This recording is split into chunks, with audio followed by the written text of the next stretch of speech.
Quiero esta tarde comenzar con la tercera etapa de este tema, esta serie de temas, reino, reyes y reinados, y tomar algún tiempo a partir de esta noche para hablar acerca, como hemos hablado ya del reino y reyes, acerca de los reinados. Hoy vamos a comenzar a hablar de los reinados, para encontrarle, no sé si la lógica, pero sí encontrarle el entendimiento, el razonamiento o la parte natural, aquellas cosas que nosotros no comprendemos, que acontecen en medio de la vida de fe que tenemos, las cosas que acontecen en nuestro diario vivir, donde nos movemos, donde nos rodeamos o con quienes nos rodeamos, y nos hacemos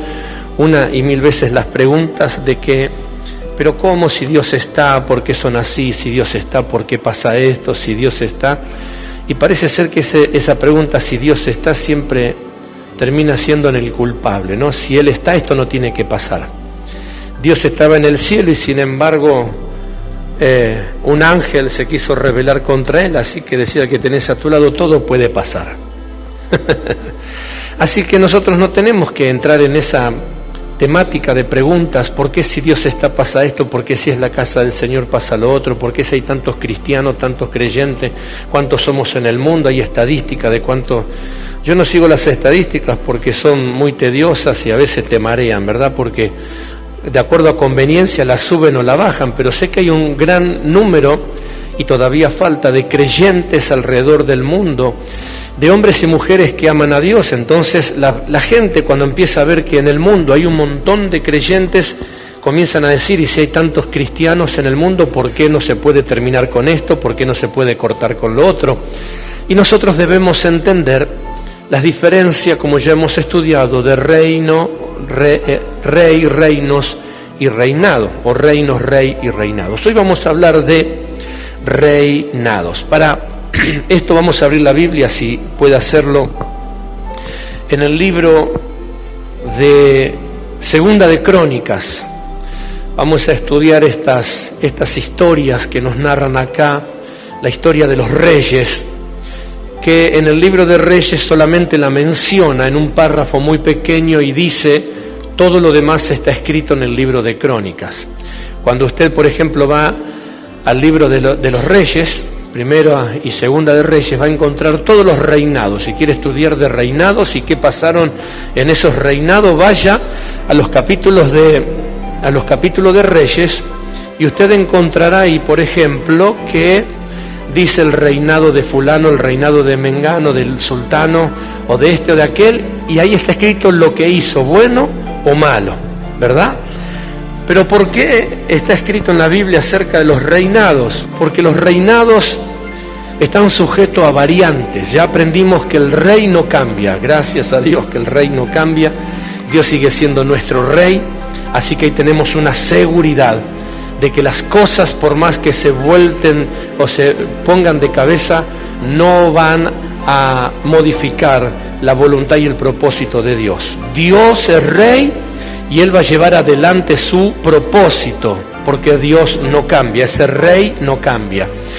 El reino tampoco varía, tampoco cambia, solamente que existen dos, como ya lo hablamos, el reino de la luz y el reino de las tinieblas. Y como tarea de eso nosotros tenemos que definir en qué reino nos movemos, en qué reino estamos, en qué reino nos estamos edificando, si en el reino de la luz o en el reino de las tinieblas. Por las obras y las formas de vivir que tenemos, es la manera en que se descubre en qué reino nos estamos relacionando. Pero después tenemos algo que es continuamente variante a cada rato, a cada momento y cada día, que son los reinados, porque los reinados están sujetos a personas, tiempo y espacio. Mire lo que dice el capítulo 13, no le dije el capítulo, ¿verdad? Segunda de Reyes, capítulo 13, segunda de Crónicas, gracias, segunda de Crónicas, ahí estamos, segunda de Crónicas, capítulo 13, ¿sí? ¿Estamos todos ahí? Ok, entonces dice, a los 18 años del rey Jeroboam, reinó Abías sobre Judá. Vamos a ver el reinado de Abías hoy. Y reinó 3 años en Jerusalén. El nombre de su madre fue Micaías, hijo de Uriel de Gabá. Y hubo guerra contra Abías y Jeroboam. Diga conmigo, esto es viejo. Diga conmigo, hubo guerra. Diga conmigo, siempre hay guerra. Por algo hay guerra. Y dice, entonces Abías ordenó batalla con un ejército de 400.000 hombres de guerra, valerosos y escogidos, y Jeroboam ordenó batalla contra él con 800.000, le duplicó el enemigo, ¿verdad? Él te dijo, yo pongo 400.000, el otro dije, yo pongo 800.000, a ver quién era más fuerte. Dice, hombres escogidos, fuertes y valerosos. Y se levantó Abías sobre el monte de Seramaín, que está en el monte de Efraín, y dijo, oídme Jeroboam y todo Israel. Verso 5, ¿no sabéis vosotros que Jehová, Dios de Israel, dio el reino a David sobre Israel para siempre, a él y a sus hijos bajo pacto de sal? Hasta allí nomás la lectura y lo desarrollamos. Fíjate el versículo 5. El verso 5 comienza diciendo, ¿acaso ustedes no saben que Dios, que Jehová, le dio el reino a David para siempre? O sea, no hay forma que varíe, no hay forma que cambie, no hay forma que se modifique. No importa quién esté vigente, hoy, mañana o pasado, lo que Dios había hecho era inamovible. Por eso nosotros tenemos que quedarnos tranquilos con estas cosas.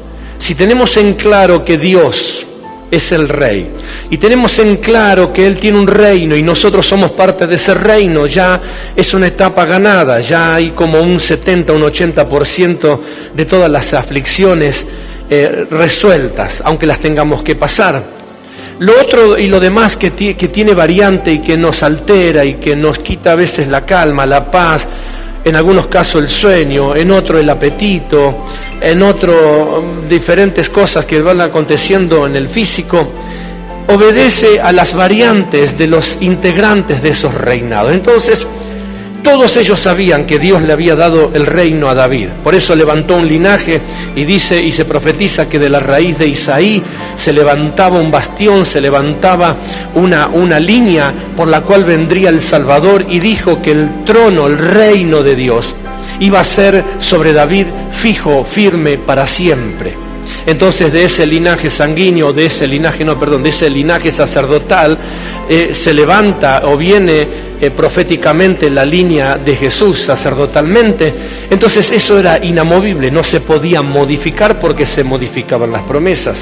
Ahora ellos estaban reinando después que todo esto se realiza y después que todo esto acontece, después inclusive que David no está más. ¿Por qué esto empieza a pasar cuando David no está? Porque parece que cuando David no está, todo lo que Dios le prometió a David también desaparecía. Ese es el criterio de los reinados. Por eso muchas veces siempre se está empezando. Lo vamos a ver en el orden social, en las cuestiones terrenales, en las cuestiones laborales. En una empresa, por ejemplo, hay una persona que es idónea y mientras esa persona está en la empresa marcha, ¿verdad? Anda. Pero cuando esa persona se jubila, viene otro, dice, bueno, listo, ahora empieza ¿qué? El que estaba antes se jubiló y bueno, listo. Entonces ahora él lo hacía de esa manera y esa empresa sufre una modificación de adaptación y de costumbres y de ideas, y algunos ahí empiezan los que estaban de acuerdo con la forma vieja y los que están en contra de la forma nueva. ¿Y cómo termina eso? En que la firma se termina dividiendo y de una empresa que era fuerte y pujante salen dos empresas que empiezan a competir entre sí por el mercado. Eso pasa lo mismo en el gobierno. Por eso vemos los gobiernos que siempre están empezando. Y claro, no les alcanza 4 años de mandato, porque en 4 años quieren deshacer todo lo que el otro hizo para poner su idea. Entonces se les termina el mandato y te dice, ahora sí, ahora sí. ya saqué todo lo anterior, recién ahora voy a empezar a gobernar, ya se comió 4 años, entonces quiere que lo vote por 4 años más para que te demuestre su proyecto. En eso se van 8 y otros 4 y así se va la vida, y está siempre empezando. Cuando esas verdades terrenales no se modifican, también esas verdades terrenales se llevan a los conceptos de deidad, se llevan a los conceptos de espiritualidad. Y en uno de los grandes problemas que ha tenido la Iglesia, toda la Iglesia con mayúscula, es que la visión apostólica que Jesús estableció en la tierra duró, después de Jesús, apenas unos 350 años, algo así. Los primeros años que los apóstoles que caminaron con Jesús estaban en vida, ellos velaron por el cumplimiento. Por eso cuando vemos la Gran Comisión, ¿qué dice el texto de la Gran Comisión? Algunos recuerdan porque es un texto muy famoso, la Gran Comisión que Jesús le dio a los discípulos. Y de predicar del Evangelio a toda criatura, enseñándole ¿qué? Que guarden todas las cosas que yo les he enseñado a ustedes. No les dice vayan a predicar y cuéntenle o digan esto, hagan. No, ustedes vayan con una misión específica. Jesús le está diciendo, yo me voy, los dejo a ustedes, pero ustedes tienen que enseñar lo que yo les enseñé, no me enseñen otra cosa. No me modifiquen el discurso, no me cambien la forma, no me cambien la manera. Yo voy al Padre, dice Jesús, yo tengo que ir a hacer una tarea, tengo que ir a cumplir con una visión de Dios. Y les voy a dejar en mi lugar, tampoco los voy a dejar a ustedes solo, en mi lugar los voy a dejar al Espíritu Santo, y fíjese lo que vuelve a repetir Jesús, el cual les enseñará y les recordará todas las cosas. El Espíritu Santo tampoco le va a cambiar el discurso, el Espíritu Santo no les va a decir que digan algo que yo no dije. Entonces el propósito de Dios es, Él se tiene que mover para cumplir una tarea que Dios le pide, y lo manda a los apóstoles y le dices, ustedes continúen con la obra, pero continúenla de esta manera. Bueno, ellos se esforzaron y luego vinieron más apóstoles y se levantaron más iglesias y empezaron a acontecer circunstancias y situaciones, porque está en el ADN de la persona, está en la humanidad, está en el hombre, tratar de querer hacer las cosas cuando puede, de una manera diferente a que se la pidieron, o querer hacerla de otra manera, de otra forma. Dios crea al hombre a su imagen y semejanza, lo pone en el huerto del Edén, o en Edén pone un huerto y en medio del huerto pone al hombre, ahí está correcto. Y le dice, podés hacer todo lo que quieras, movete tranquilo, hace esto, hace aquello, trabaja la tierra, sembrala, cosechá, tenés animales, disfrutá de la vida, pero no quiero que hagas esto y no quiero que hagas lo otro. ¿Qué hizo la persona? El hombre, todo al revés, hizo lo que no tenía que hacer, hizo lo que quiso. Y así fue el desarrollo del hombre, del ser humano, del ser viviente en la tierra. Entonces, los reinos son los que nos dan a nosotros la naturaleza humana, nos hace entender que no todo lo que nosotros desarrollamos es netamente angelical o espiritual, es todo cielo, porque hay un 20% para no darle tanto espacio a la carne. Hay un 20% que tiene que ver a esas modificaciones. El reino cambia, el reino tampoco, pero el reinado tarde que temprano tiende a movilizarse en este criterio. Entonces ahora el versículo 5 es clave para entender esto. El versículo 5 le dice, a ver, escuchen un poco, ustedes no se acuerdan, ustedes no entienden. Mire cómo se lo explica. Verso 5, ¿no saben que Jehová Dios de Israel dio el reino a David? Le dio el reino.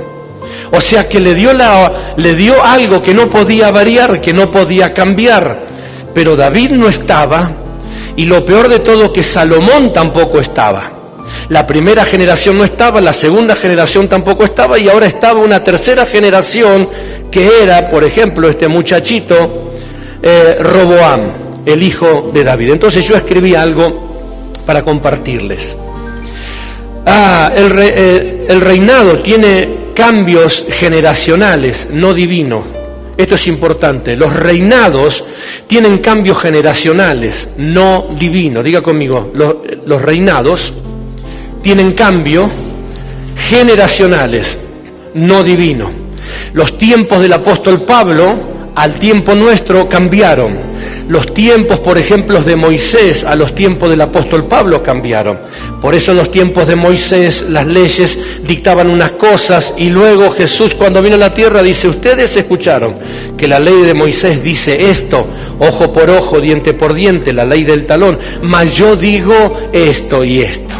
Porque hubo un cambio generacional, hubo una modificación. Lo que Dios había dado para el funcionamiento de un tipo de gente, luego iba a tener variantes.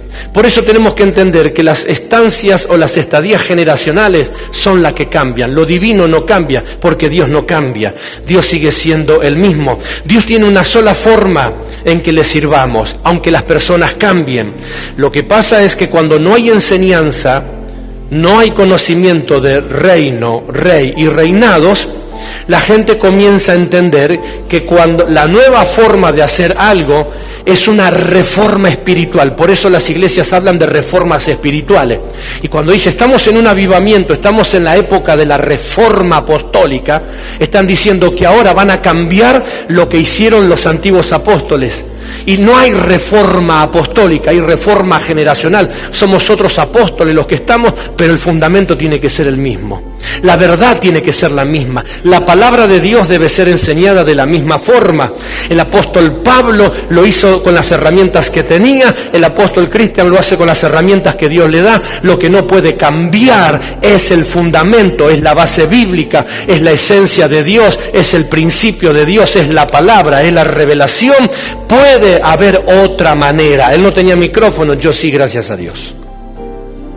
Cambios generacionales, ¿verdad? Él no tenía que lidiar con otras cosas que tenemos que lidiar nosotros, y nosotros no tenemos que lidiar con cosas que tenía que lidiar él. Pero nosotros debemos comprender que los reinados sufren cambios y alteraciones. Ahora, ¿por qué estoy hablando de esto? ¿Porque es correcto? ¿Porque hay que aceptarlo? No, hay que combatirlo. Decía al que tenés a tu lado, no te estoy predicando para que te conformes, sino para que luches en no conformarte.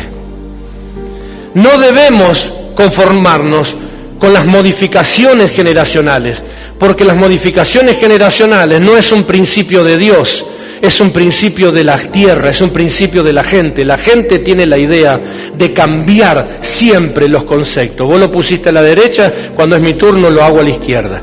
Yo lo puse en el frente, cuando es mi turno lo pongo en el fondo. Porque tenemos la impronta de marcar una etapa, marcar un tiempo, marcar una manera, marcar una forma, y no nos damos cuenta que ponemos en riesgo las bases, los principios que llevan a un reinado a tener éxito y abundancia. En tantos años, ¿por qué me dijeron alguna vez que no cambiaba?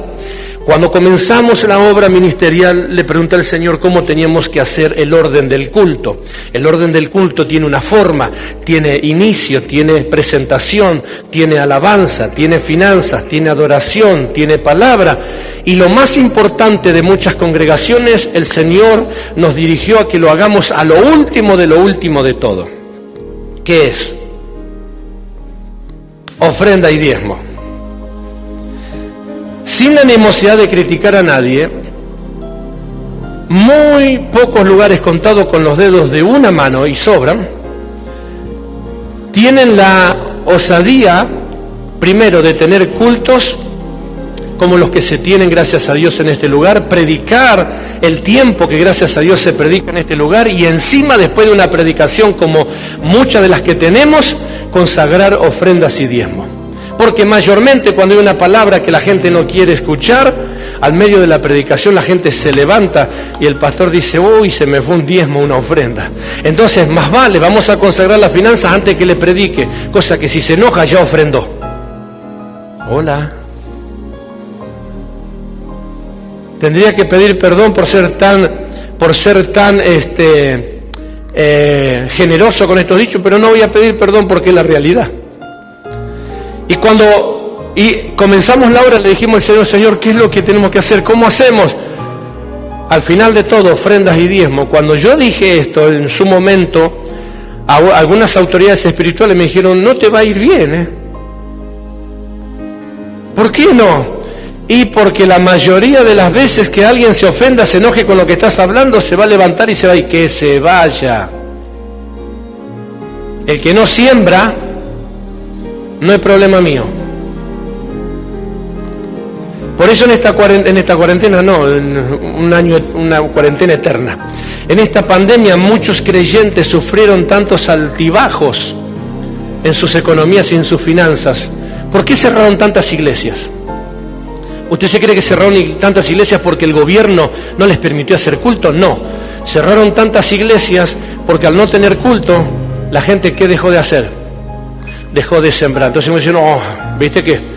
¿Cómo vamos a juntar, cómo vamos a consagrar ofrendas si no estamos de culto? Entonces la gente se independizó de su compromiso de siembra.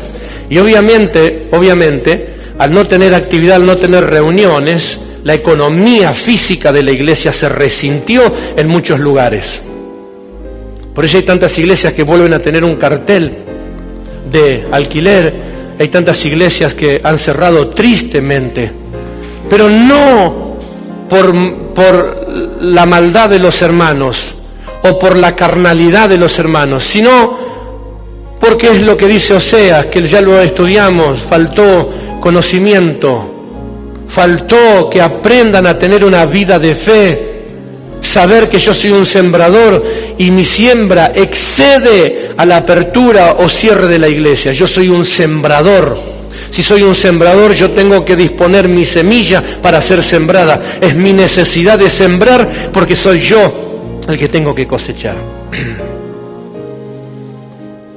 Por eso, llegado un tiempo, hicimos que en lo posible se abriese 3 días a la semana. No querían que lo abramos 1, vamos a abrirlo 3, en diferentes horarios. ¿Y para qué? Para que cada hermano que pueda salir a caminar, que pueda salir a tomar sol, que pueda ser mandado, sepa que de tal hora a tal hora la iglesia estaba abierta, podía venir a orar, podía venir a darle gracias al Señor, podía venir a la iglesia a sembrar.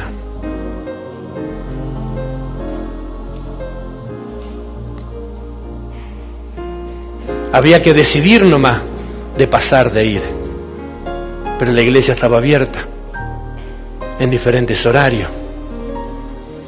El Estado hizo una estrategia para que las iglesias sufran esas alteraciones.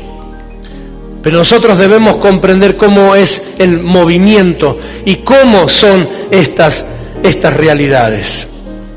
Pasó David, que era un hombre que Dios convocó y llamó. Levantó una descendencia como era Salomón, el cual hizo el templo y todas las maravillas, pero también pasó Salomón y ahora estaba un nieto de David. Y este nieto de David era medio flojón, porque dice que era pusilánime. Estaba medio aguado el muchacho. Entonces, ¿qué hizo la gente? La gente es gente, diga conmigo.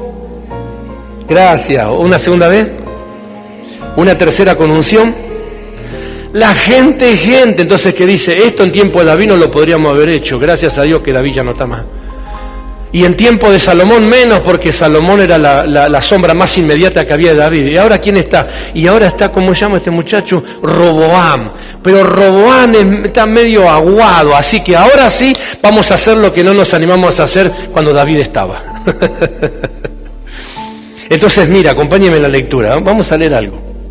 Verso 6. Pero Jeroboam, hijo de Nabat, siervo de Salomón, hijo de David, se levantó y se rebeló contra su señor. Observe esto, vaya mirando juntamente conmigo. Y se juntaron con él. ¿Con quién se juntaron? ¿Con quién se juntaron? Con el que quería cambiar las cosas. ¿Con quién se juntaron? Con el que no estaba de acuerdo cómo funcionaba ese reinado. ¿Con quién se juntaron? Con el que no estaba de acuerdo ni en David, ni con Salomón, ni con Roboam. O sea, que no estaba de acuerdo con nada. ni con David, ni con Salomón, ni con Roboam. O sea, no estaba de acuerdo con la forma de Dios, no estaba de acuerdo con la manera de Dios, no estaba de acuerdo con el criterio de Dios, no estaba de acuerdo con la visión de Dios, no estaba de acuerdo con el pacto de Dios. Si lees el versículo anterior, dice, ustedes no saben que Dios le dio, el verso 5, Dios le dio el reino a David con pacto de sal. Antiguamente, cuando se hacía un pacto de sal, era un pacto inamovible, porque el pacto de sal era un símbolo de incorruptibilidad, o sea, era un pacto que no se podía torcer, vencer, cancelar. Por eso cuando se hacía un pacto de sal era para preservar, eso era para siempre. Diga conmigo, para siempre. Otra vez. Para siempre. Entonces este muchacho no estaba de acuerdo con nada, diga conmigo, con nada. Lo que le pasaba a este muchacho es que no tenía la oportunidad, no encontraba el momento, hasta que encontró el momento y dijo, este es el momento. David no le podía suspirar fuerte porque David miraba así y la cabeza volaba. Era terrible, no mediaba palabras. Cuando él veía que algo era en contra de lo que Dios le había dado, a barrer. Y luego se levantó Salomón, que era un hijo de paz. Salomón era más pacífico, Salomón tampoco tenía oportunidad, hasta que encontró la veta, el hilo delgado. Dijo, 3 generaciones, Roboam no es ni como su abuelo, ni como su padre, este es más flacucho, a este le vamos a poder cambiar la cabeza, a este lo vamos a poder manejar, a este le vamos a poder hacer lo que queremos, y se le levantó en guerra. Entonces dice que se le juntaron a Nabat,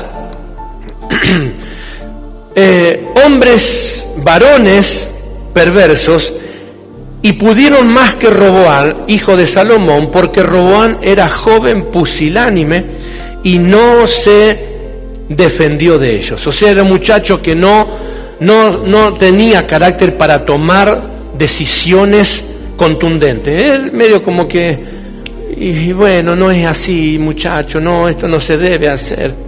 No tenía un carácter desarrollado para decir, no, a ver, Dios hizo un pacto con mi padre y eso se va a respetar aunque él no esté, porque es el pacto de Dios. Dios puso un cimiento y Dios le dio una forma a mi padre David, y esa forma levantó a mi papá Salomón, y esa forma se va a seguir sosteniendo porque es la forma de Dios, no porque era la forma de David. Eso es lo que pasa en los reinados cuando no se entiende qué son los reinados. Los reinados son administradores, pero no son dominales. Los reinados son administradores de los principios de Dios. Los reinados están sujetos a tiempo y espacio, porque Dios levanta hombres y mujeres y los pone en la tierra para que se lleve adelante su visión. El problema que esto es cuando no se entiende es que esos reinados desplazan al rey original, que es Dios, y comienzan a colocarse personajes o personas y comienzan a afianzarse en espacios que no le corresponden. Entonces ahí se hacen reinados terrenales, reinados humanos, que eso es lo que querían hacer estos muchachos. Dijeron, estamos cansados de que se mantenga la misma forma, hay que renovarse, hay que cambiar un poco porque la onda viene así ahora, o la cosa viene así ahora. Pacto de sal, diga conmigo, pacto de sal. Entonces, cuando le contaba que nosotros comenzamos la obra de una manera, le preguntamos a Dios cómo teníamos que desarrollar, y sufrimos varias alteraciones y varias puestas a prueba. Gente por ahí que a lo mejor retenía su finanza y medía a ver si podíamos seguir avanzando.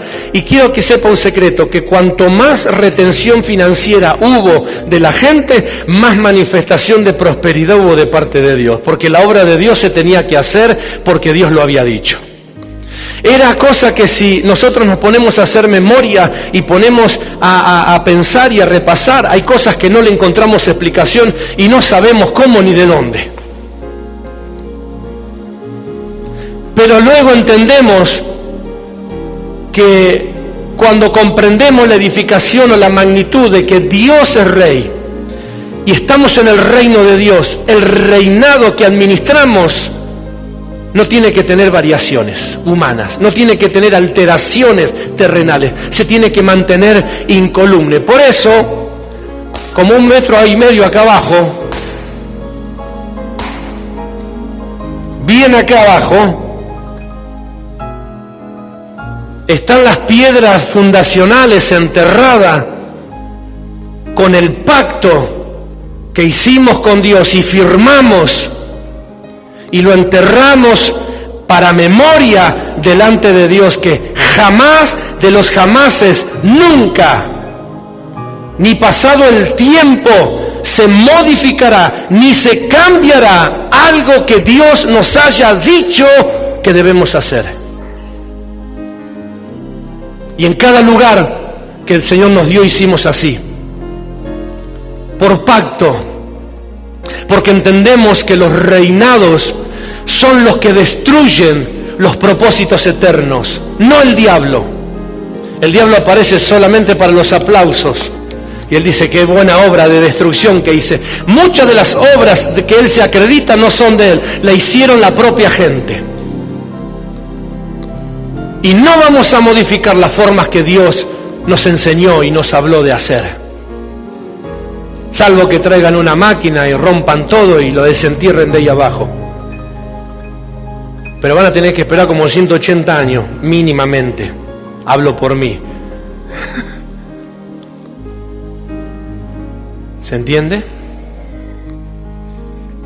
Gloria a Dios. Entonces se levantaron contra este muchacho, generacionalmente débil, generacionalmente confundido, generacionalmente con temor, y le hicieron guerra, le hicieron batalla. Entonces vamos a ver algunas cositas. Acompáñenme, verso 8.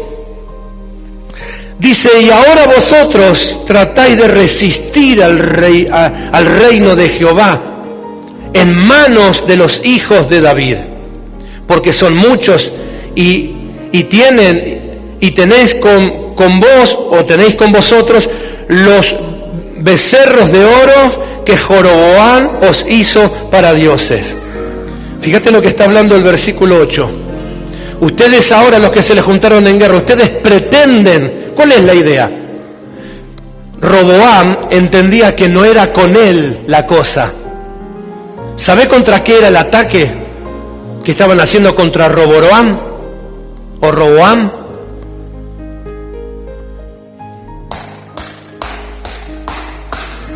Contra el fundamento, contra lo que estaba puesto, contra lo que estaba enterrado, contra eso estaban haciendo guerra. Porque David era generacionalmente hablando una persona ajustada a vida y muerte. Salomón era una persona ajustada a vida o muerte. Roboam era una persona ajustada a vida o muerte. Los reinados están ajustados a tiempo y espacio. Mientras dure la persona que lo administra, bueno, durará su convicción o su fe. Pero hay que entender el precepto y el concepto que se mueve detrás de las batallas cuando se quieren cambiar los reinados o la forma de reinar, que no es por la persona, sino por el fundamento en el que está parado. Por eso desde el minuto cero tuvimos que abrirnos camino como pudimos, con la espada en la mano, y batallar y guerrear y luchar y sostenernos. Ser desafiados por personas que nos retenían la finanza, ser perseguidos por personas que intentaban asustarnos para que nosotros nos sintiéramos ofendidos o mal y nos fuéramos. Pero no porque éramos nosotros. Un día me miré al espejo y dije, tan importante sos negro si no sos tan lindo. Pero el Señor me enseñó a entender que no es por lo que somos, por lo que vestimos, por lo que tenemos, sino por lo que somos capaces de dónde pararnos, sobre qué somos capaces de pararnos, sobre qué somos capaces de fundamentarnos, sobre qué somos capaces de afianzarnos y de edificarnos. Eso es lo que te hace diferente y aún muchas veces hace que batallen contra tu vida. Eso es lo que le pasaba a este hombre. Por eso hay que entender los reinados. Los reinados son variantes, los reinados son modificados, son cambiados, y siempre dependiendo de quién es el que lo está presidiendo, de quién es el que lo está administrando. En los tiempos de David, aún su propio error lo corregía a costa de sangre. Aún su propia equivocación la pagaba, y la pagaba con creces. Porque David era un hombre que decía lo que decía porque lo vivía y lo experimentaba. Lo ofendió su propia esposa cuando recuperó el arca. Mical se burlaba de él porque él había recuperado el arca. Y solamente una persona como él podía hablar lo que hablaba, lo que significaba que una nación recuperara la presencia y la gloria de Dios. Por eso dice, a mí no me interesa que te burles, porque yo al fin y al cabo no me rebajé delante tuyo. Si me rebajé y me humillé, lo hice delante de mi Dios, el cual a su tiempo también me levantará si es necesario. En los tiempos de David no le iban a hacer estas guerras, porque David no se los iba a permitir. En los tiempos de Salomón no iba a pasar esto, porque los tiempos de Salomón tenía el respaldo de su padre. Todavía la sombra de su padre le daba temor a muchos. Esta gente esperó y esperó, hasta que llegó la tercera generación, y la tercera generación dicen, ahora sí vamos a aprovechar y vamos a batallar. Entonces Roboam le dice, ustedes ahora, diga conmigo, ahora, esperá. Vamos, diga conmigo, van a tener que esperar. Por segunda vez. Van a tener que esperar y mucho. Verso 9. ¿No habéis arrojado vosotros a los sacerdotes de Jehová, a los hijos de Aarón y a los levitas, y os habéis designado sacerdotes a la manera de los pueblos de otras tierras, para que cualquiera venga a consagrarse con un becerro y 7 carneros, y así sea sacerdote de lo que no son dioses? ¡Guau! Se lo traduzco. Le dice, ¿no fueron ustedes los que expulsaron, los que corrieron, los que persiguieron a los verdaderos sacerdotes? Y ustedes pusieron a los suyos. Ahí es cuando nosotros enseñamos el cuidado de los familiarismo y del amiguismo. No, a este hay que correrlo, porque hasta que este no se corra, vos no entrás al sacerdocio. Entonces lo que está hablando esta palabra es cómo funcionan los reinados. Porque los reinados tienen la idea de que ellos tienen que definir hasta cuándo va a estar fulano o hasta cuándo va a estar sultano. Entonces, cuando ve que pasa el tiempo, que esta persona sigue y no da espacio, y algo hay que hacer, si no lo corre Dios, lo corremos nosotros. Es como decía uno cuando se cansaba de orar, Padre, si no te lo llevas, te lo mando. ¿Verdad? Dice, ustedes no fueron los que corrieron y sacaron a los sacerdotes de Jehová y pusieron a los suyos porque querían hacer como los demás. Y esto ya pasó. Por eso estamos pagando las consecuencias a nivel mundial de las iglesias como están. Porque en una congregación donde un pastor tenía un propósito de Dios, desplazaron el propósito de Dios. ¿Y qué comenzaron a hacer? Lo que hacían las demás congregaciones. Uy, yo tengo la llave del éxito. Seminario de Iglesia Crecimiento. ¿Y vos qué andás? No, yo estoy con la célula de fulano. Yo estoy con la célula de Mengano. Entonces en Frankenstein, si está lleno de células raras. Hola. En lugar de doblar las rodillitas y decirle, Señor, ¿qué querés que hagamos? ¿Qué tenemos que hacer, Señor? ¿Cómo lo tengo que hacer? Enseñame. Soy bruto para esto, pero enseñame. Explícame, no quiero métodos terrenales, por más que alguien sea exitoso. Que Dios lo bendiga 10 veces más y su éxito crezca, no me importa. No es mi éxito, es el éxito de Él. Entonces comenzó a correr el fuego de Iglesia Crecimiento. Y comenzaron a agarrar los pastores a desesperarse y decir, bueno, yo estoy cansado de estar siempre con los mismos 10. Hasta me da vergüenza ya. Porque me preguntan, che, ¿cuántos años hace que está en la iglesia? ¿Y cuántos son? ¿Y cuántos son? ¿Y cuántos? Siempre somos los mismos. Va, no los mismos, porque eran jovencitos de edad tan viejos.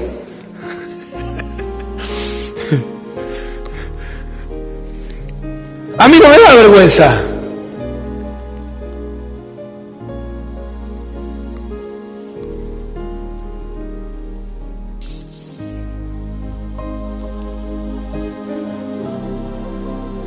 Qué hermoso silencio. ¿Viste qué hermoso silencio? Entonces, ministerios, porque empezaba a correr la información de que hay pastores de 10, hay pastores de 50, hay pastores de 1000. O sea, yo no voy a ser toda la vida un pastor de 10, yo ya tengo edad como para ser un pastor de 1000. ¿Y cómo se llega a 1000? Rápido. Agarrar los 10, ponelo a los 10, dale un curso rápido, un ABC, pim, pum, pan, inflalo un poco de levadura y largalo, y que sea el líder de célula. De 10 ovejas pasó a tener 10 células. Esas 10 células ganá gente, tráelo. No quieren venir, hacele choripán, hacele pizza, invítalo a mirar la televisión, hacé lo que sea, pero que vengan a tu casa, predicarle el domingo, tráelo. ¿Te imaginas? 10, ganan 10, el domingo ese pastor dejó de tener 10 y tenía 100. Entonces dijo, wow, esto funciona. Sin ayuno, sin oración, sin clamor, copiando método esto.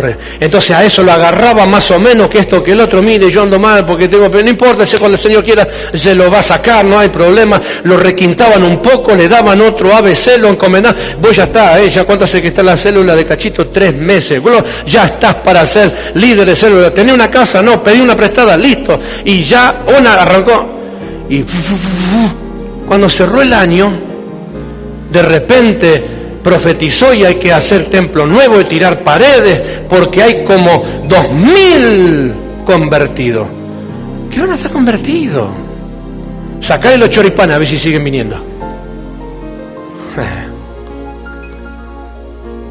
Suspender el partido de pool, de ping pong, o después de la célula a ver si siguen yendo.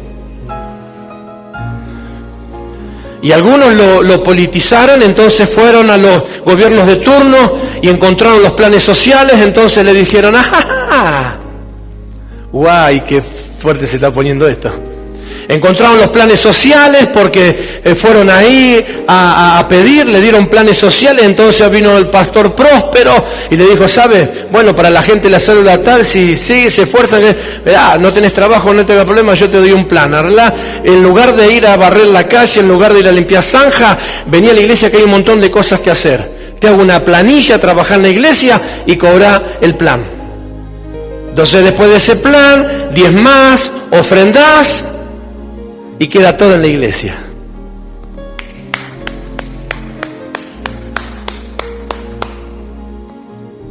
Esos son los reinados. Esos son los reinados. Y así la gente que decía, no, pero no es, ¿cómo? Ese es el envidioso, ese es el carnal, es el que no funciona, es el que está en contra del libre crecimiento, lo dice porque él no prospera, lo dice porque él no se multiplica, lo dice porque él no avanza.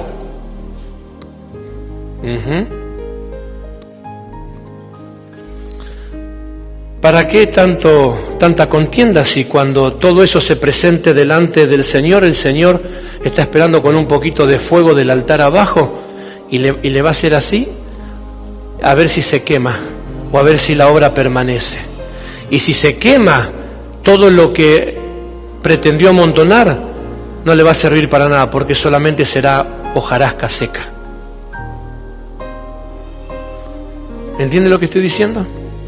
Entonces ellos dicen, wow, ustedes fueron los que sacaron, ustedes fueron los que no quisieron esperar su tiempo. Ya me preparé, ya me instruí, ya me capacité. ¿Cuándo me va a dar lugar? ¿Cuándo me va a dar lugar, espacio? Como si fuese un club, ¿verdad? Como si fuese un puesto político. Hay que sacar a alguien para que alguien suba. No hay que sacar a nadie. Si llega el momento que alguien tiene que subir, puede subir al lado del otro. Si todos estamos en la obra del Señor, ¿por qué hay que sacar uno para poner otro? ¿Por qué hay que borrar a este para que entre este? Dios es el que tiene el control de las cosas. Dios es el que tiene el control de las maneras. ¿Qué es lo que están pensando esta gente? Ellos resistían al reino de Dios y pedían o estaban en manos de los hijos de David. O sea, el reinado que Dios le dio a David es lo que ellos no querían respetar. Ellos no le importaba a David, porque inclusive muchos de estos ni siquiera lo habrán conocido a David. Lo que ellos querían modificar es la forma de Dios, como quiso modificar el diablo. Así que Dios te dijo que no comas, ¿será? Pero mira que no es tan así, Podés comer, no pasa nada. Me imagino al diablo diciendo, mírame a mí, yo comí y no me pasó nada. No me pasó nada, fue destituido de la gloria de Dios. Pienso que habrá pensado lo mismo Saúl. Saúl fue un hombre que tuvo la oportunidad de ser protagonista como David, porque a pesar de que Saúl no era una persona elegida divinamente, si Saúl hubiese sido obediente, el reinado no hubiese pasado a David, se hubiese quedado con Saúl. Pero Saúl dice, y yo también soy el rey Saúl, ¿acaso yo no puedo ofrecer sacrificio? No, el sacrificio lo tiene que ofrecer el profeta. Vos sos rey, no sos profeta. Ah, pero ¿quién tiene la corona? Yo tengo la corona. Si yo tengo la corona, yo mando.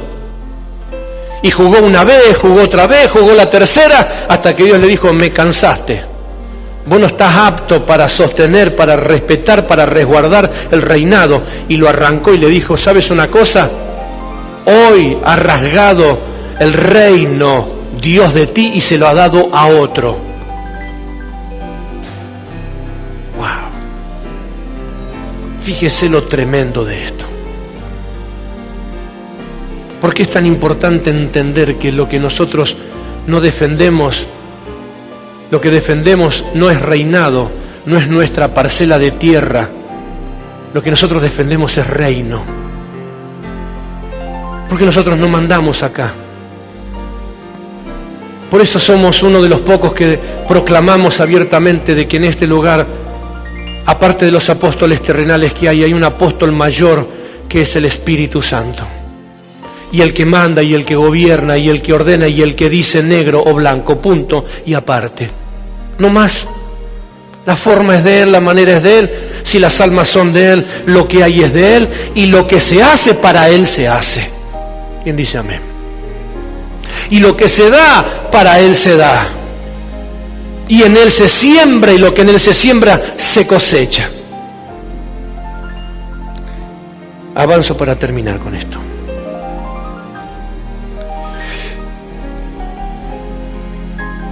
Nabat, uno de los de adentro, abre las puertas para que los perversos modifiquen el reino.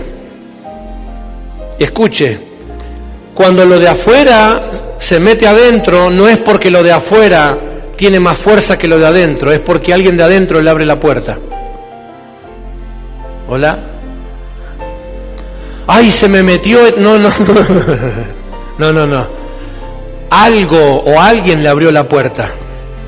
¿Cuál fue la orden que Dios le dio a Noé cuando hizo el arca? Dentro de todas las cosas, que la pintara, sí, que la calafateara. ¿Y qué le dijo? ¿La calafatearás cómo? Por dentro y por fuera. ¿Por qué por dentro y por fuera?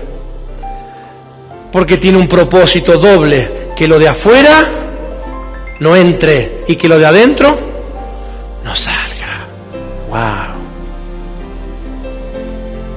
Así Dios ha hecho con nosotros. Por eso Él ha llamado a esto que somos su templo, no las cuatro paredes. Nosotros, su templo. Y Él vino a morar adentro nuestro, vino a ocupar. Por eso dice, cuando el espíritu inmundo sale, es expulsado. Y de donde salió, no se llena con de Dios. Ese espíritu que salió después de un tiempo vuelve y dice, voy a ver cómo estaba mi antigua casita. Y resulta que viene y la antigua casita sigue todavía sin habitar. Dice, me sacaron, pero al final no la habitó nadie, listo. Otra vez para adentro. Y el postrer estado de esta casa vuelve a ser 7 peor que el primero. ¡Buah! Por eso cuando nosotros llegamos a Dios, tenemos que trabajar para edificar y para llenar esta casa de la gloria de Dios, para que lo de afuera no entre. Calafatear el arca, calafatear nuestra vida, impermeabilizarla, llenarla de Dios. Es como el vaso medio vacío, medio lleno, ¿verdad? Mientras el vaso esté lleno, por más que alguien le tire mugre, y si se sigue llenando, la misma llenura va a sacar la mugre, va a sacar la mugre, va a sacar la mugre, y va a estar siempre el agua limpia. Wow.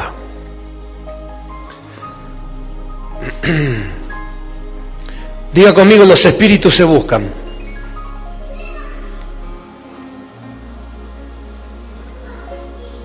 Todo junto a coro. Ahí está, los espíritus se buscan. Roboán era débil, pero de adentro uno que servía, un sirviente de Salomón, alguien que estaba ahí a la par de Roboán, dijo: esta es la oportunidad. ¿Y qué hizo? Le abrió la puerta para que de afuera ingresaran los malvados, los perversos, para que le desalojaran el lugar. Así él lo llenaba. Así siempre funciona.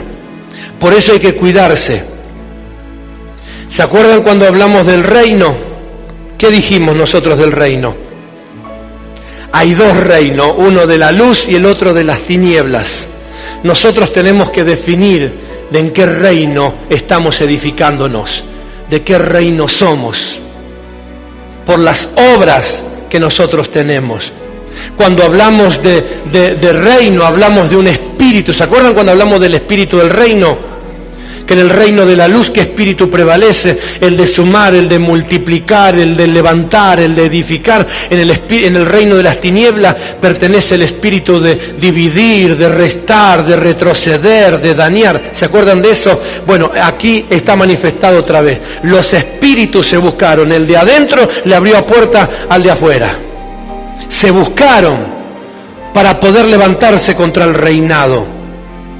Entonces, esto es lo más importante en esta noche. Es la definición y la determinación de gente que entiende lo que es el reinado. El reinado no es tu lugar de servicio. El reinado no es el espacio que Dios te permite tener dentro de una congregación. El reinado no es un don que desarrollaste para servir. Es un don. Si vos haces de ese don tu reinado, entonces hay un problema. Reinado no es lo que muchos pretenden, su forma, su manera. No. Reinado es otra cosa. Mire, verso 10. Mas en cuanto a nosotros, los demás pueden hacer lo que quieran. Mas en cuanto a nosotros, Jehová es nuestro Dios. Decía que tenés a tu lado. En cuanto a mí, tengo un rey, tengo un reino y un reinado. Los demás, que hagan lo que quieran. En cuanto a mí, Jehová es nuestro Dios. Mire lo que sigue diciendo. Verso 10. Espere que lo encuentro. Mas en cuanto a nosotros, Jehová es nuestro Dios, y no le hemos dejado. Wow. Decisión y definición. Decisión. Jehová es mi Dios. Él no va a cambiar. La gente cambia. La gente quiere que hagamos otra cosa. La gente pide y reclama. La gente exige. La gente empuja. La gente varía, modifica. Pero en cuanto a nosotros, Jehová sigue siendo nuestro Dios. Y en cuanto a nosotros no le vamos a dejar. Esto es, no estamos dispuestos a renunciar a lo que el Señor nos dio, nos dijo que tenemos que hacer. No estamos dispuestos a renunciar ni a la forma ni a las maneras. Eso es reinado. Cuando Dios es uno, cuando el reino es uno, y en el reinado que estamos administrando se fusiona el rey y el reino, entonces la gloria es 100% para el Señor. Nosotros no le hemos dejado. ¿Qué dicen ellos? Nosotros no aflojamos. Decía que tenés a tu lado, yo no aflojo. Aunque peleen, no aflojo. Sostengo y defiendo la forma de Dios, la manera de Dios, por una sencilla razón. Decirle, por una sencilla razón. Eso es nuestro cimiento. Ahí estoy parado. Alguien le dice gloria a Dios. Yo lo defiendo porque ahí estoy parado. Dios me dijo que en cuanto yo haga eso, no me faltará. El aceite de la tinaja no escaseará. La harina no escaseará. En cuanto yo siga parado en la forma de Dios, el Señor tiene dispuesto para mí lo que sea necesario. No es con ejército, no es con fuerza, es con su Santo Espíritu. ¡Aleluya! Esa es la forma. Que se levanten 40.000, que se levanten 80.000 para hacer batalla. No voy a renunciar a los cimientos que Dios me dio. Estoy parado sobre la roca que Dios me habló. Aleluya. Por eso sencillamente ellos dijeron, aunque nos empujaron, nosotros no le abandonamos. Vamos a seguir siendo y haciendo lo que estamos haciendo. Versículo 15, vamos a terminar ahí. Entonces los de Judá gritaron con fuerza, y así que ellos alzaron el grito, Dios desbarató a Jeroboam y a todo Israel delante de Abías y de Judá. ¿Viste qué simple? ¿Viste qué simple? Hay que darle tiempo. Lea rápido conmigo, verso 2 en adelante. Y aquí Dios está con nosotros. Wow. Si es la misma versión, fíjate lo que dice. Dios está con nosotros por jefe. ¿A qué cacique seguís? Dios está por nosotros por jefe. Él es el que manda. ¿Cómo me vas a venir a decir que haga como hacen otras empresas si mi jefe me dice que yo lo haga de esta forma? ¿Cómo me vas a venir a decir que le copie a otra empresa si mi jefe me dice que él tiene la receta para nosotros? ¿Cómo me vas a decir que tenemos que hacer lo que hacen todos porque estamos en el mismo espíritu? Yo tengo cuidado con eso, porque si alguien está haciendo la voluntad del diablo, no estamos en el mismo espíritu. Nosotros tenemos a Dios por jefe. Él es el que manda. Esto nos prestó el Señor para que disfrutemos y para que ensayemos qué vamos a hacer cuando estemos con el Señor por la eternidad. Esto es un ensayo. Decía que tenés a todo esto, es un ensayo. Decirle allá arriba va a estar más lindo. Vamos a decirle allá arriba, la iglesia va a estar terminada. Esto es un ensayo. Allá nos esperan otras cosas. Esto es un ensayo. Pero tenemos que asegurarnos que sigamos con el mismo jefe. No cambiemos el jefe. No cambiemos la forma. Dice, en cuanto a nosotros, Dios está con nosotros por jefe. Y sus sacerdotes con las trompetas del jubileo para que suenen contra vosotros. ¡Wow! Dios es nuestro jefe y el ejército ya está preparado. Mira lo que tenés a tu lado y decirle, tengo un jefe que no pierde y un ejército que no huye. ¿Alguien da gloria a Dios? Oh, hijos de Israel, este es el consejo. Mirá qué bonito.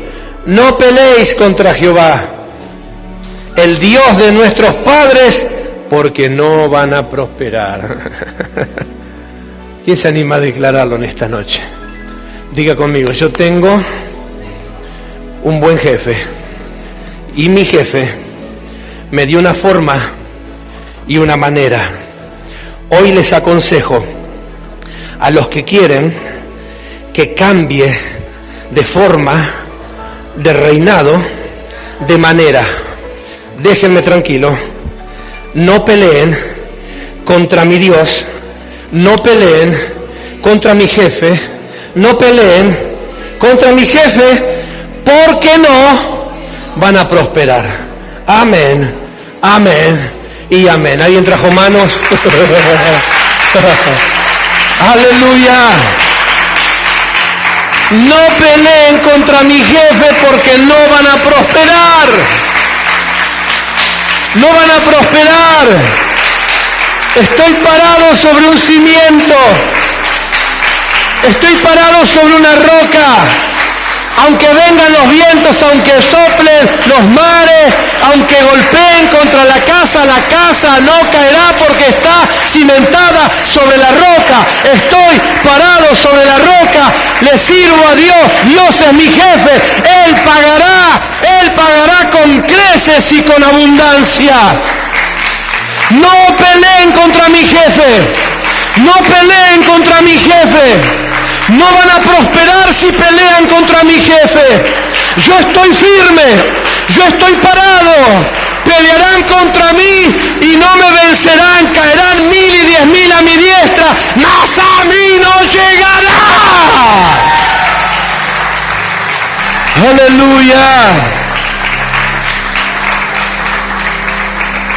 A Dios sea la gloria. Así en pie, por favor, ya terminamos. Así en pie, la medida que podamos. Pero Jeroboam hizo tender una emboscada. Mira, se creía que podía zafar. Cuando miró, verso 14, cuando miró Judá, he aquí que tenía batalla por delante y las espadas por lo que clamaron a Jehová, y los sacerdotes tocaron la trompeta. ¿Qué hicieron? ¿Qué hizo la iglesia?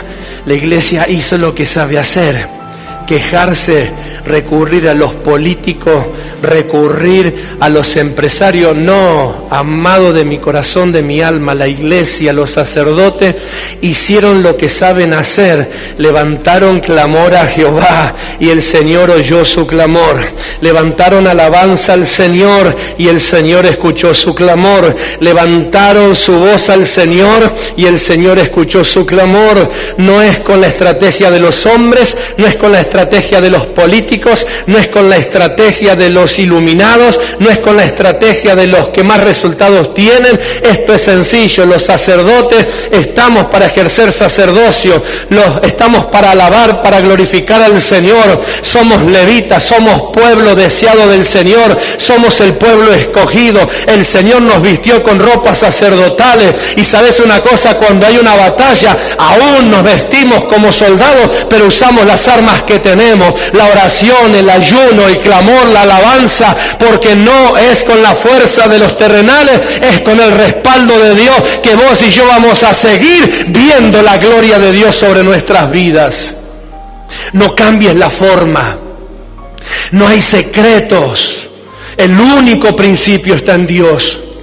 No es como dicen la gente: ¿cómo va a hablar de siembra en medio de pandemia, en medio de escasez? Claro, porque son nuestras armas.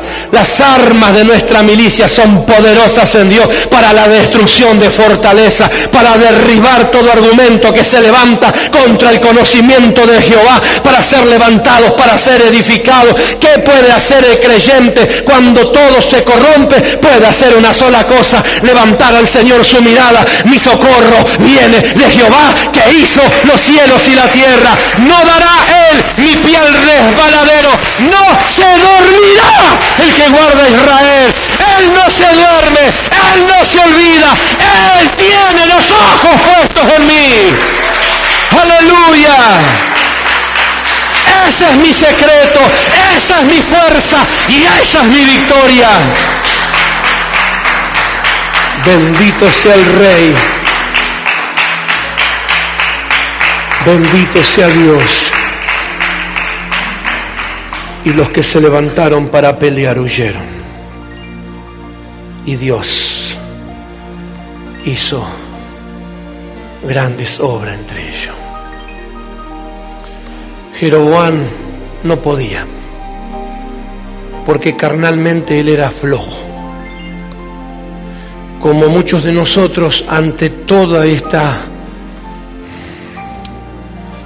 lluvia de falsedades y de engaños que los sistemas gobernales hacen para perjudicarnos, no somos Jeroboam, pero ante los estados nos sentimos como ellos, nos sentimos como él, porque Jeroboam no podía ante esa confrontación, como tal vez nosotros no podemos ante lo que levantan los gobiernos, la ciencia, los que están en el poder.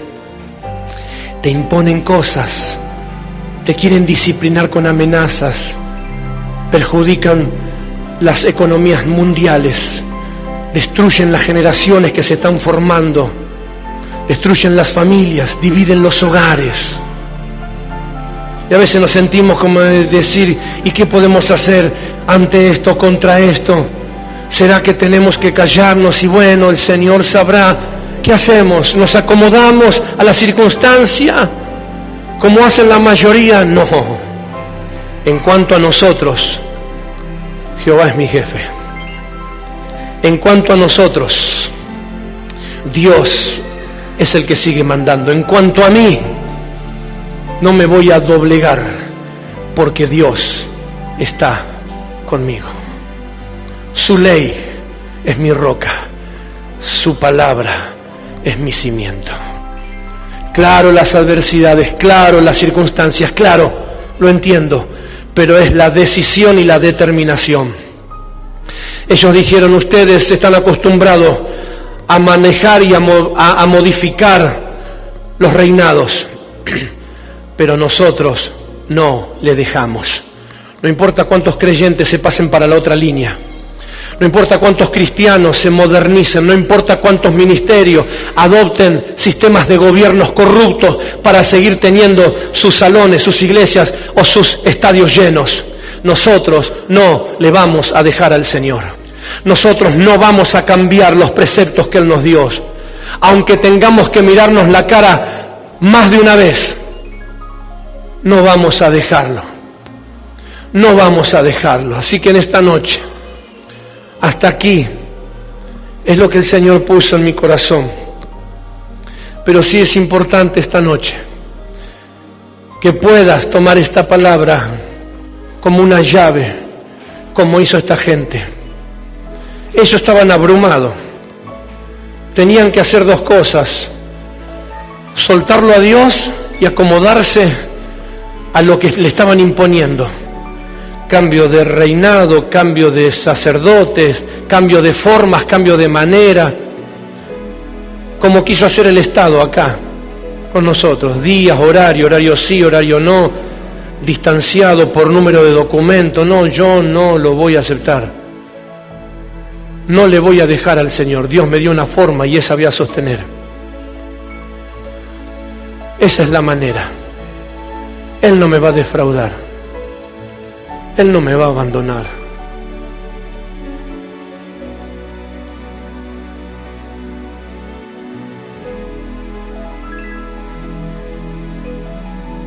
Es la forma de los últimos tiempos, es la forma de Dios.